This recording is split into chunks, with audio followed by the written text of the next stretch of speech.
Yeah, Ballmer. This is the Ballmer hype up. Come on, everybody! And then I'm actually wearing a Steve Ballmer outfit. Except he's like much sweatier in that video from 1995 where he's on stage. He's like doing the. Yo, Charlotte has the 1995 braided belt on. I think I wore that in high school. The one where it doesn't have belt holes in the loop. You just like tighten as much as you want. It's cool again. Look at this thing. Is it? Are the braided belts back? Yeah, look how cool this is. Are you kidding me? I look like a mom from the 90s. Nothing's cooler than that.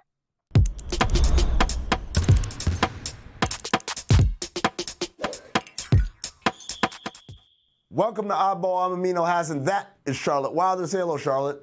Hello, Charlotte. Live from New York City. Isn't she witty? We got a great show for you guys today. A little bit later, we'll be talking to Carlos Boozer. You know him, you love him, longtime NBA pro. Now the father of two future NBA pros. And he's the author of a new book, Every Shot Counts. It's about his life. And let me tell you right now, staggering. You don't want to miss this conversation. But first, Charlotte, are you ready to play some Hype Me Up? I sure am. Hype me up. Hey, Charlotte, I'm feeling down. Can you help me out? Amin, yes, I can. I have just the thing for you, and it is a segment that I like to call Hype Me Up. Oh, there it is. Yeah. I feel better already. This is a would. segment where we each get a name, a statement, and a hypothetical, and the other person has to, what do they have to Hype do? me up? Yes. Hype them up. Yes, thank you for paying attention. I was like, whoa, his mind really went blank there for a second. This means I'm waiting for something from you. Like this beckoning that's what's happening. You do all sorts of things when you're talking. Sure. All right, Charlotte, are you ready? I am. Yes, I am ready. The first name we have is Steve Ballmer. Steve Ballmer? Steve Ballmer, the owner of the Los Angeles Clippers, the richest man in professional sports in America. If you add up all the net worth of the next 15 owners, it still is smaller than just Steve Ballmer. So, well, Steve, I think your team should be better then. But I don't think he needs hyping up at all. He's a billionaire. There you go. Way to start it off hot. Well, I have very little look, Steve, I'll hype you up if you give me a bunch of money. Damn. But in seriousness, like you're great. Russell Westbrook just gave everybody on the team an iPhone, so I think that you guys are set for the season. And reportedly, you actually might be trying to get James Harden, which also,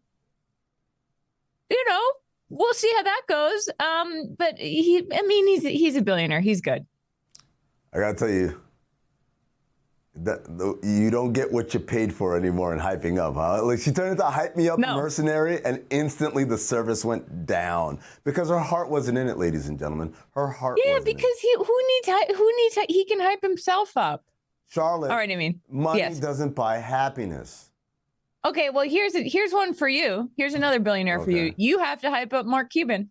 Just in general, Mark, baby, everything's great. You're over there in Abu Dhabi. Wait. I have to stop you for a second. I go with my dude, and you always go, Mark, baby, listen, you're great. You're going to be golden. I turn into my old Hollywood character. Hey, kid, listen to me. You're going to be a star, see? Like, man, Mark, you cool. You over in Abu Dhabi, man. You're hanging out. You're riding camels. You're doing ATVs on the sand dunes and stuff like that. You're popping over to Dubai, going to that weird island place that looks like a palm tree when you see it from space. I don't know who that's supposed to really help because when you're on the ground, you really don't know what the ground looks like from above. So I don't know. It's cool, I guess, to the oil sheikhs or whatever. But you're there, and you got your team there, and Luka Doncic played, and Kyrie Irving played, and guess what, man? Like, most of the time, you think, hey, guys are going to sit out, they want to do this. No, you did all right. And then you got your rookie, Derek Lively. He looked pretty lively out there.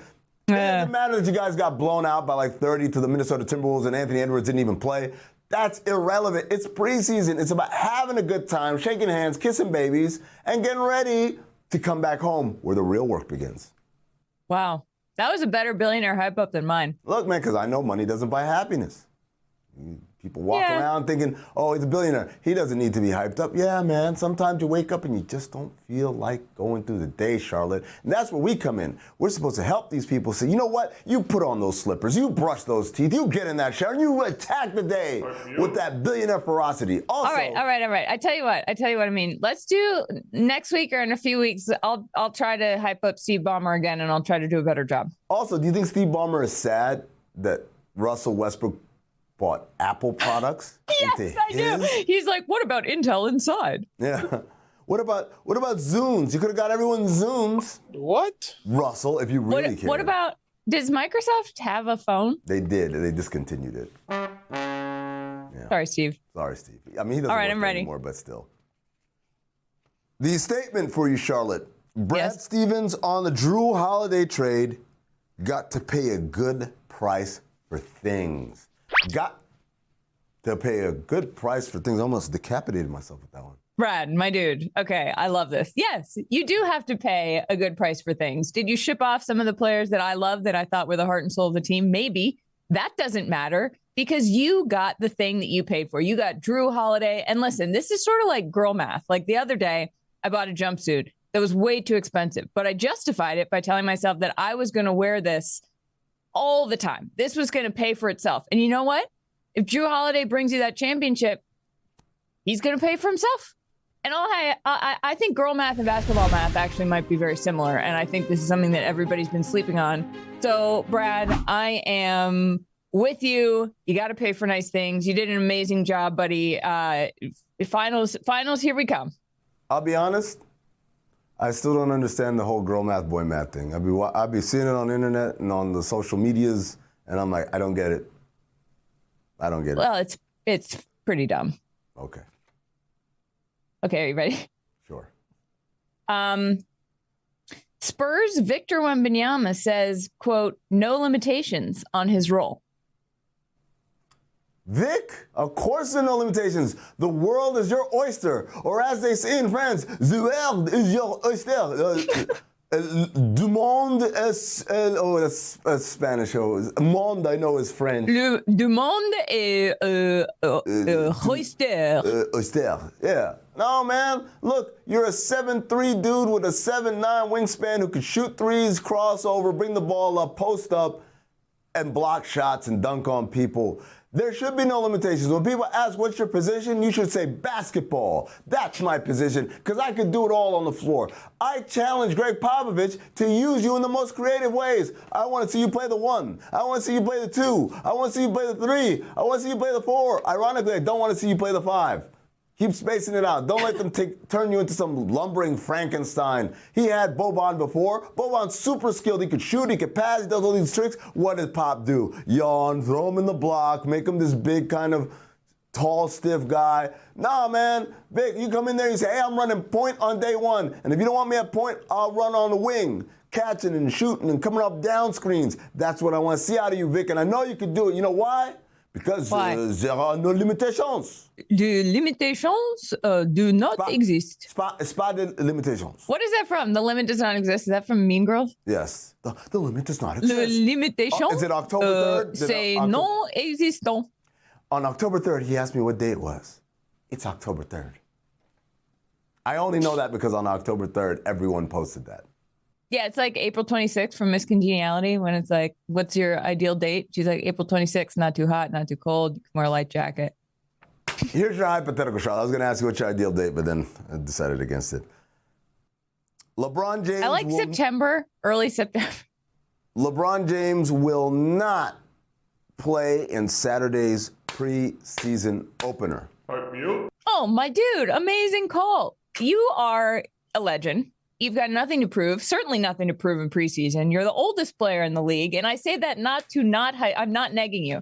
That is an unbelievable accomplishment. And I think that means you shouldn't have to play in preseason games. You also have to save the athleticism and body that you have left to play in the regular season and prove to everyone that you can still do that. So I think preseason, great call.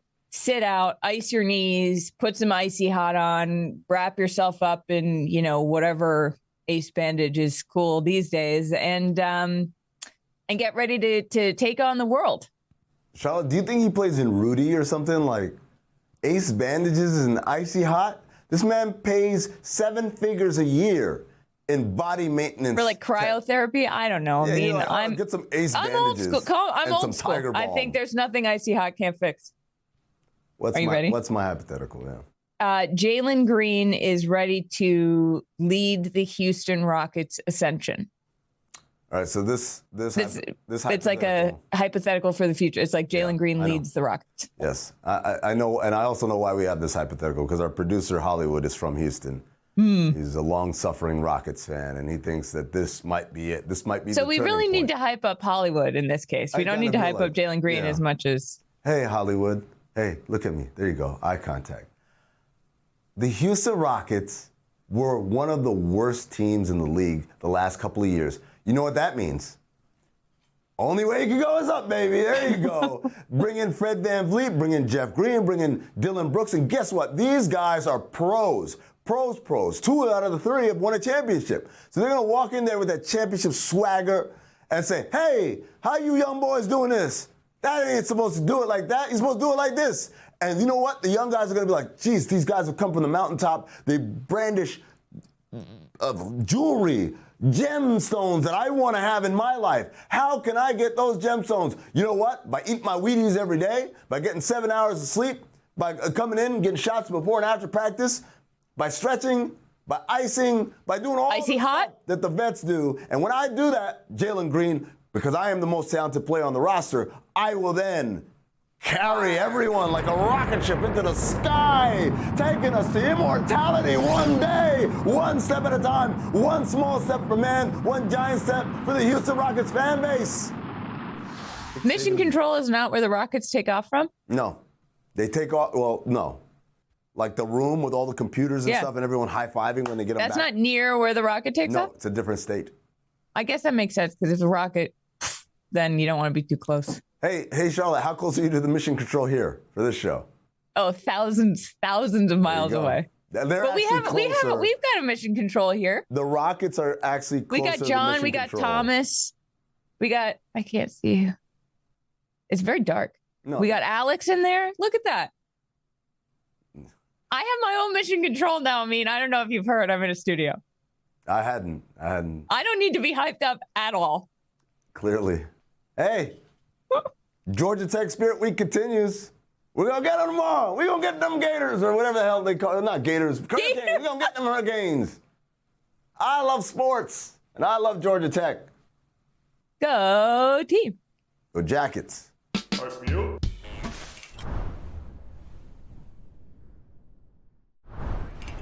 Welcome to Oddball. Our next guest, man, you hear him on ACC Network, but you saw him play in the league.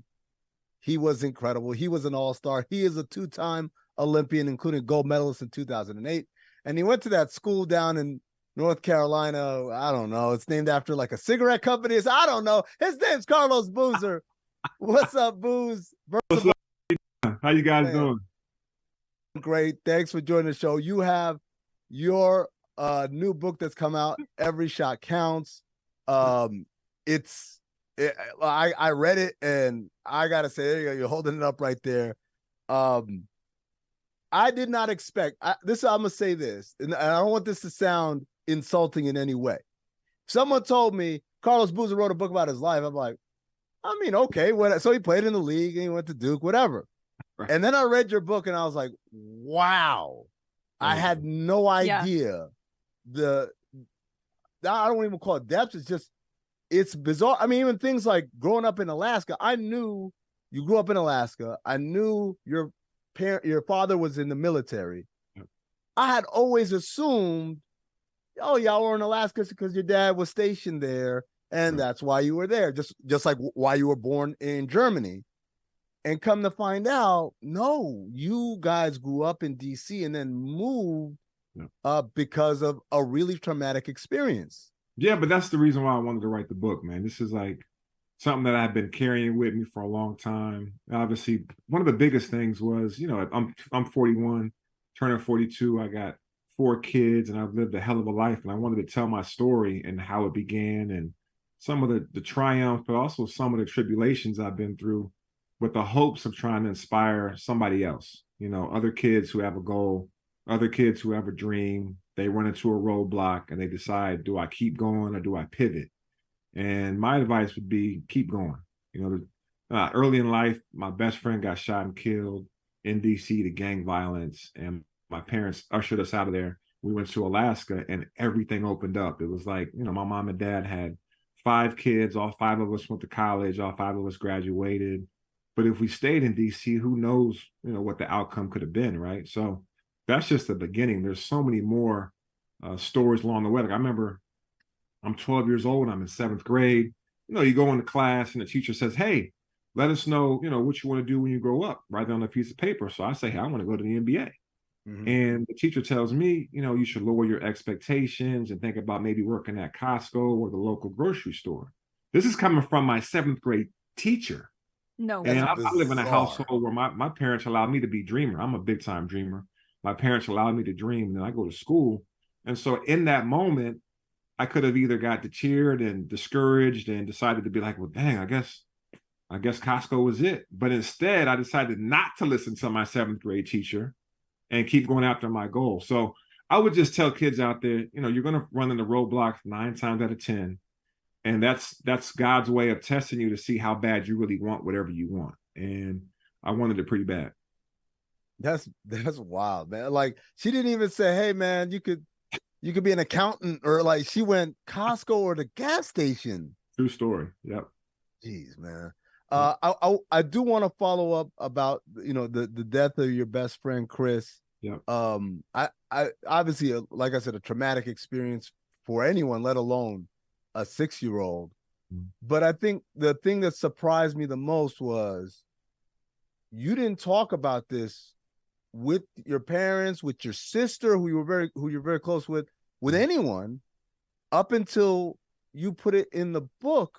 Mm-hmm. A, why do you think you never talked about it even as you got older with revisited it at all with your family? And B, what made you say, you know what, I need to put this in the book? Yeah, I think for me, it was a scary moment. I don't know how many of you guys out there, listeners or viewers out there, grew up in the inner city, but there's codes and there's things that, the streets take care of. And so for me, it was one of those scenarios where I didn't know if it was going to come back on me or not. And I definitely didn't want it to come back on my family. And so, obviously I talked to my parents about it. And that when we decided to keep it between us and move forward. They didn't tell my sister. At the time, it was just me and my older sister, and my brother was really young. Like he was just born, a newborn. Mm-hmm. He was born in Baltimore. So he was a newborn. And that's the only immediate family that I had outside of my uncles, cousins, aunts, our extended family in DC, grandparents. So when that happened, we decided to keep it between us 3. And then we just packed up the van and we moved to Alaska, where my aunt was living at with her husband. So we decided to once we got there, it was like, whoa, there's mountains and there's fishing and there's hiking and there's outdoors. And, when you're used to a concrete jungle, we don't get none of that in DC.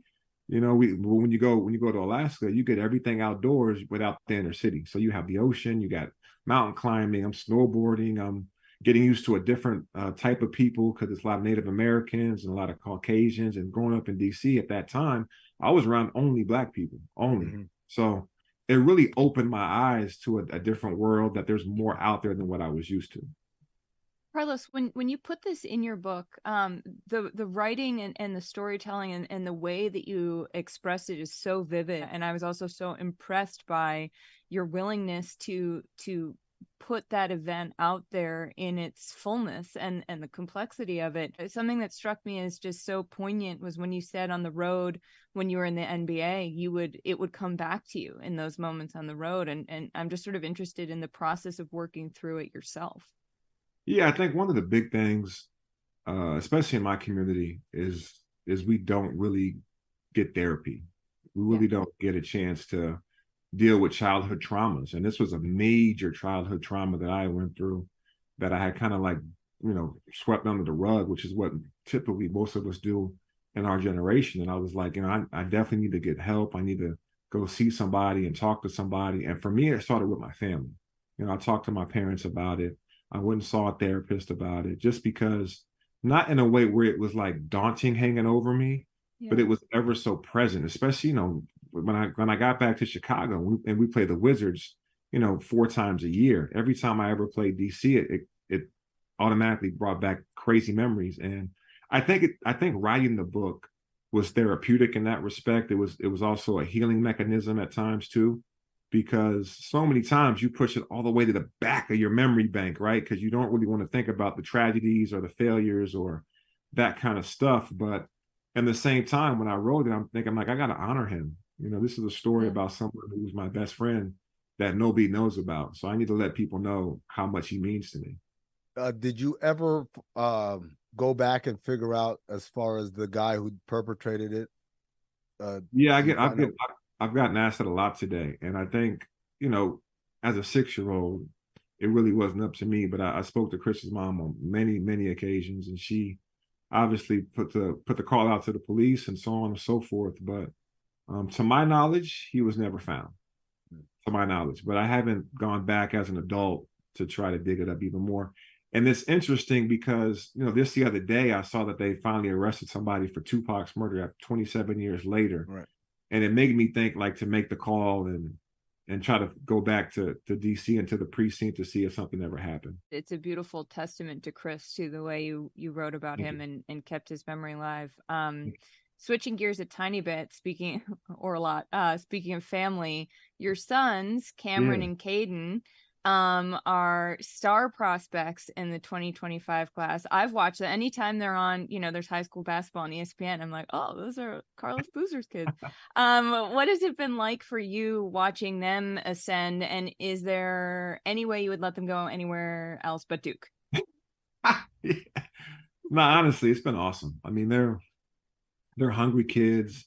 They go for it. They're in a rare environment where their older brother, Carmani, used to take it to them on a regular basis, right? So the competition inside the house was always crazy in the backyard, playing one-on-ones. And so because they had Big Brother who was always dominating, it made their hunger to get better so much greater. And then they have each other, right? Think about having a twin brother that you can go at every day in practice to get better, to get sharper. And so for that, they have each other to go at, to improve. But to me as a dad, I'm just proud of them, man. Like, they have a dream, they're going for it. They're not holding no punches. They're not like living in dad's shadow, so to speak. They're making their own path and their own light. And to your second question, whatever works for them. 20 years ago for me, Coach K and Duke worked for me. It was the right move for me, and they got to find their path for them. I ain't the one waking up at 6 o'clock in the morning to go train. I'm not the one going to be up at 2 o'clock in the morning doing a school paper.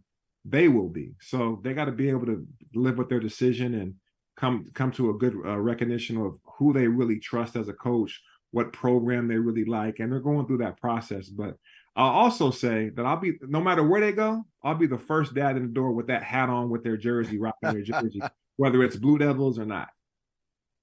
Booz, I want to ask, first of all, as a father of twins, I need to know, do they ever shut up, or is this forever that they talk all the, I have 10-year-old twins. They never shut up. They're talking, they're fighting, whatever it is, there's always words happening. It's funny because people who don't have twins think that they wake up at the same time and go to sleep, but it's the exact opposite. Like, me and mom were up every hour because they would wake up at a different time than the other one. But the cool thing is they're best friends. They've been playing together since they were born. They have that competitive edge with each other. Caden will be like, "Listen, the only reason why you number one in the country is because you 6'10" and I'm 6'5". They have those kind of conversations.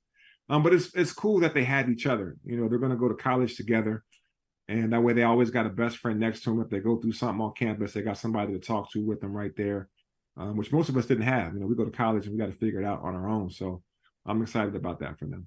Now, Charlotte, I don't know if you know this, but Carlos shattered his first backboard when he was 14 years old. I did not know that. How big were you at 14 to be able to shatter a backboard? Yeah, I was probably like 6, 7-ish, and I was jumping at great heights. My dad put these little, I don't know if you guys are old enough to remember this thing called strength shoes. They had like a platform in the front, and they would like build up your calves. Yes. Yeah. My dad had me rocking that since I was like in the 5th grade, trying to build. I had these chicken legs when I was a kid, so he had me doing that when I was like in the 5th grade, and I was dunking since I was like in 7th grade or something. So Shout out to the backboard. And this is like right in that era where they just started putting that extra spring on the back. Mm-hmm. It's right before the spring. So I broke 5 backboards in high school.